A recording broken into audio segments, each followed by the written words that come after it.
Combien de vies j'ai eu? Alors en tout cas, je sais que je porte la vie de toutes les femmes de ma famille. Donc déjà, dans ma vie, tu as la transmission de toutes ces femmes qui... Donc déjà, je sais pas combien de meufs il y a eu, mais il y en a eu un tas, parce qu'en plus chez nous, elles font que des meufs. Et moi-même, j'ai fait une meuf, donc on est reparti dans un truc de meuf. Mais je pourrais pas te dire, je ne saurais pas... parce que c'est vrai aussi que c'est pas des questions qu'on nous pousse à nous poser. Il y a des rencontres que j'ai faites où je me dis, toi dans une autre vie t'étais ma fille, toi dans une autre vie t'étais ma meilleure amie, ma femme, ou t'étais mon frère. Donc il y a au moins une autre vie que j'ai connue. Je ressens bien que je reçois des messages que je ne peux pas comprendre.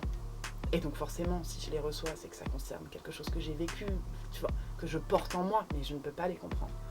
Tu vois, c'est bizarre, toutes les gens que tu rencontres. Moi, je suis toujours partie du principe que bon, je ne suis pas très facile socialement. Et du coup, je me dis, quand Dieu m'amène une femme ou un homme sur mon chemin qui veut vraiment que je le rencontre, il va tout faire pour que, c'est pas je te rencontre en essos, c'est je t'aime inconditionnellement dès la première seconde où je te vois avec tout le package. Bon, mais cette ouverture-là, même si a priori on pourrait penser que je suis fermée et tout, que j'aime pas trop me mélanger, c'est parce que moi je cherche l'amour. Donc si c'est une vieille relation de merde pour aller boire du vin blanc en happy hour, mais nique-toi, moi j'ai pas le temps. Je veux le love. Et du coup, je me dis que pour accueillir ces relations-là, t'as dû avoir quand même beaucoup de vie déjà. Parce que l'amour, il faut quand même du flair pour le reconnaître. Tu vois. Et juste moi, 34 piges, non, j'ai pas assez d'expérience.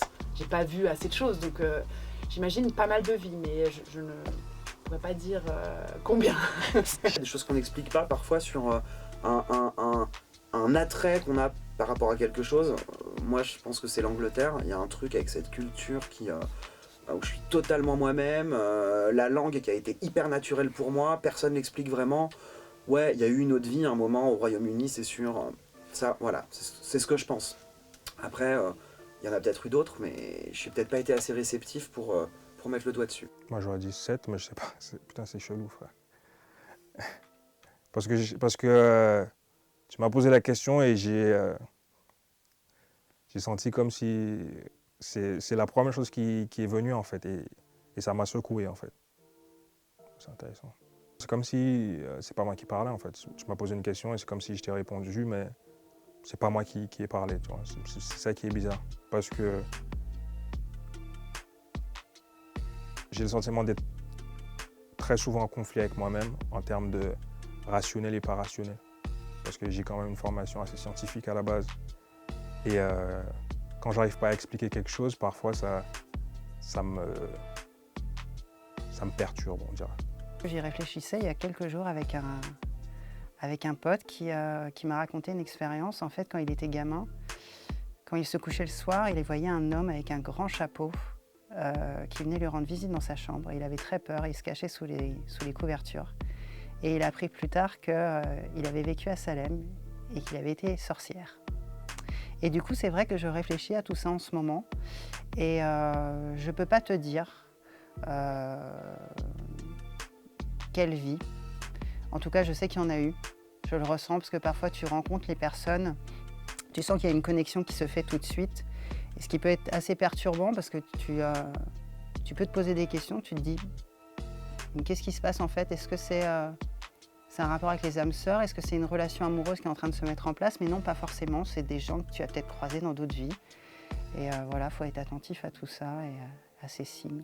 En fait, la vie, c'est une question d'évolution, en fait. On parle toujours du principe d'avancer et de pas stagner. Donc peut-être que j'en ai vécu... j'ai 4 milliards d'années de vie en moi, en fait.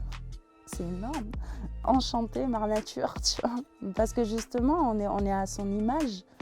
Même dans les textes, c'est marqué. Justement, on nous dit, toutes les mémoires sont en nous, toutes les cellules, notre cellule même se rappelle de la création de cette terre. Donc si je fais partie de cette terre-là, j'ai 4 milliards d'années et donc autant de vie qui va avec.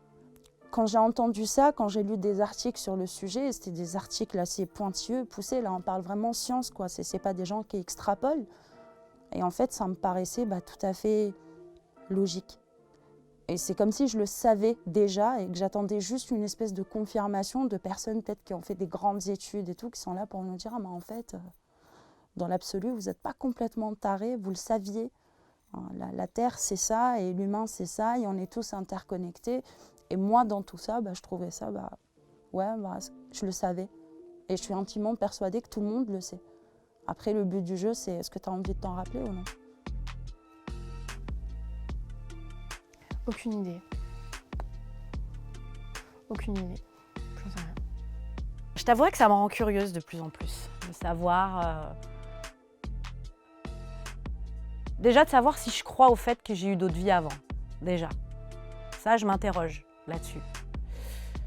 J'en ai pas la certitude, mais pour autant, ça attise ma curiosité. Donc, c'est que... Ouais, c'est peut-être qu'il y a un truc, pour moi en tout cas, dans l'ouverture. En vrai, on n'est pas que deux bras, deux jambes qui avancent, qui va au travail, qui prend le métro, qui rentre.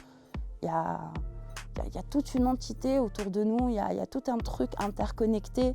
Peut-être pour les personnes qui vont se sentir seules ou à un moment donné désemparées ou désespérées, se rappeler qu'il y a ces milliards de mémoires en nous, autour de nous, et qu'on est tous quelque part interconnectés. Et l'idée est de se rappeler que celui qui est en face de toi est humain aussi.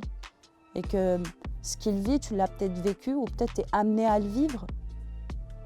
Donc c'est là, c'est présent. Je ne sais pas trop comment matérialiser avec des mots terrestres, tu vois, mais l'idée, elle est là. C'est de se rappeler, c'est ça notre humanité. C'est ce qui nous fait prendre conscience et c'est pour ça qu'on parle justement de pleine conscience. Donc ça ne change rien dans l'absolu. Tu vas quand même rentrer chez toi après une bonne journée de boulot, mais peut-être c'est ta vision du monde qui va changer. Et à chaque fois que ta vision change, il y a toute une évolution, il y a quelque chose qui s'opère à l'intérieur de toi. Et ça te rend peut-être moins lourd ou plus joyeux, je ne sais pas.